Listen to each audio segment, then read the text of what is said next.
po kayo na hindi po pagkakakitaan yan. Nangyayari na po eh. Hindi, 100 lang po. Ang pagkakalam ko po kahapon. Kaya nga po nag-report ako sa inyo kasi nangyayari na po.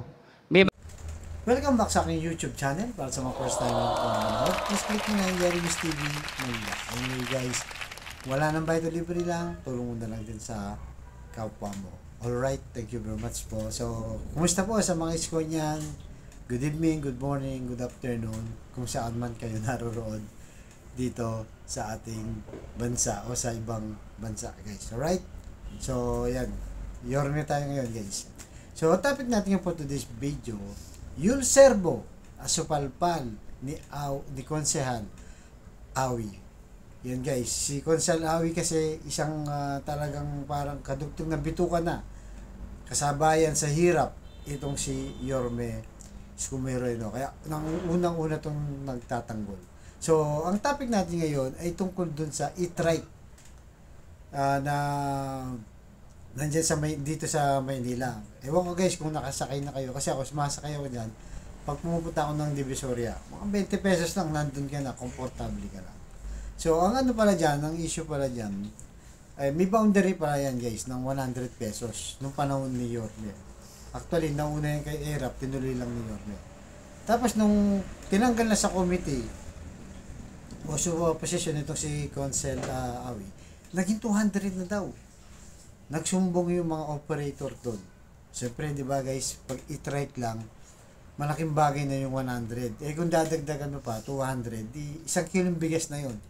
At pwede na rin bumili ng noodles guys. Di ba? Malaking ano nga naman, kakabawasan. Tapos nung nag-speech itong si Konsehal Awi, parang hindi naniniwala itong si Yul Servo. Parang sa tingin niya, siguro parang sinisiraan lang siya. Pero talagang pinilit niya. Na sabi niya, kaya ako nagre-report sa inyo eh. Dahil hindi nila alam ang nangyayari. Eh, mga tao nila yun. Natural, mga tao nila na yun. Ni Hani Lacuna, Mayor Hani Lacuna. Siyempre, siya yung mayor ngayon, di ba? Natural, tao niya yun. So ngayon, yung ginawa nila 200, yun ang hindi natin alam guys. Yun ang kailangan patunayan kung totoo o hindi. Pero sabi naman ni Konsehal Awi, hindi, may video ko dito eh. Parang ayaw maniwala kasi itong si Yul Servo. Talagang nilabanan niya guys. Kaya may mga paninindigan talaga. Lalo na, dahil si Konsehal Awi, parang ito si Yorme. Galing sa hirap to. Alam mo ang kalagayan ng mahirap. Kaya may konting agarabyado lang sa mga ginagawa sa kanila. Kagaya niyan, dinoble yung boundary nila, ginawang 200. Eh, malaking bagay na yun.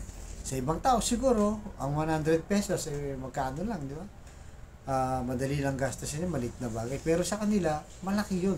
Kaya yun ang pinaglalaban niya na sana ay bumalik yung 100 pesos na boundary. So, narito guys, bigay ko na sa inyo, panoorin nyo. Kayo na mismo ang mag-judge. Basta tayo guys, tuloy-tuloy tayo hanggang may tawid natin si Chi at Yorme, kasama na yung kanilang mga kaalyadong mga councilor at mga congressman. Alright? So, ito guys, bibigay ko na sa inyo. Pasok, Konsehal Awi. Your Honor, gusto ko lang din marinig dito na yung mga inahing po ng mga e-trike driver po na livelihood program ng city. Kasi po, nung panahon ni Director Biyahe po, ang boundary lang po ng mga e-trike natin sa syudad is 100 pesos. Ngayon po, sa pamumuno po ni Acting Director Diokno at 10 ng kanyang mga kasama ay Jamie yata yung pangalan ng isa. At saka yung isa naman, si Martin. Ginawa ho nila kasi 200 pesos yung boundary. Eh, hindi naman kasama sa politika yung mga driver, kawawa naman. Baka o, sa tulong ho ninyo, matulungan ninyo na maibalik sa dati yung binaboundary nung ating mga pobreng mga nagmamaneho lamang ng e-trike. Eh, malaking tulong po sa kanila kasi yung 100 piso po yung malaking bagay yun. At tinatakot sila na hindi na sila makakapagmaneho kapag hindi nila binigay yung 200 pesos. At yung 200 pesos po na sinasabi nilang boundary ngayon, na dating 100 lang, iaakyat po yung 200 pesos sa opisina nila na dapat dito po sa cashier natin sa baba dinadala. Kaya po sana, matulungan natin yung mga pobre nating nagmamaneho ng e-trike. Yun po yung livelihood program po ng city. Kaya po sana yung mga namumuno sa ngayon, wag nang gawing livelihood pa ulit yung livelihood program. Kasi livelihood program po yun para kumita po yung mga e-trike driver, tulong ng syudad, gusto nila kumita rin sila, ginawa pa nilang livelihood program ulit. Yung livelihood program, ni-livelihood pa nila. Sana po, matulungan natin, ma-question lang kung bakit 200 na, dating 100 lang po.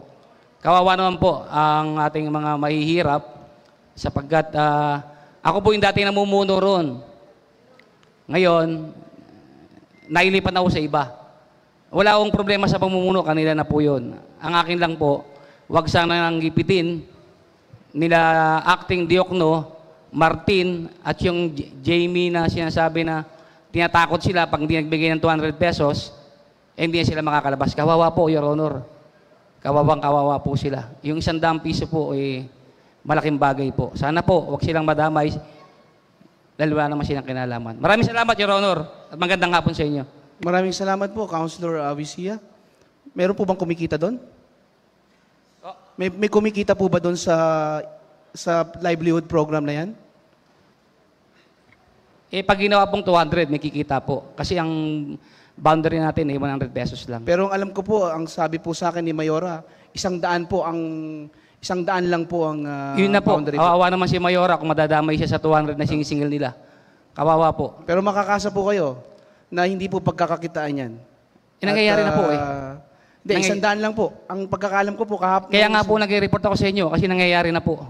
May mga dokumento po na pinipirmahan pa po ng mga Jamie, Martin, yung mga tao ni Diokno. Pero gusto nyo, may video po rito. Pakikita ko sa inyo. Sige, makakasa nangyayari po kayo. na po Makakasa po kayo na... Salamat po, Your Honor. Maraming salamat po. Malaking tulong po sa kanila yan. Yung 100 pesos po, malaking tulong po sa mahihirap. Thank you, Your Honor. Maraming salamat sa iyong concern sa ating mga e-trike driver at makakasa ka, Konsehal Awisia, na dapat hindi pagkakitaan sila. Tama. Malaking TAMA po yan. Tama.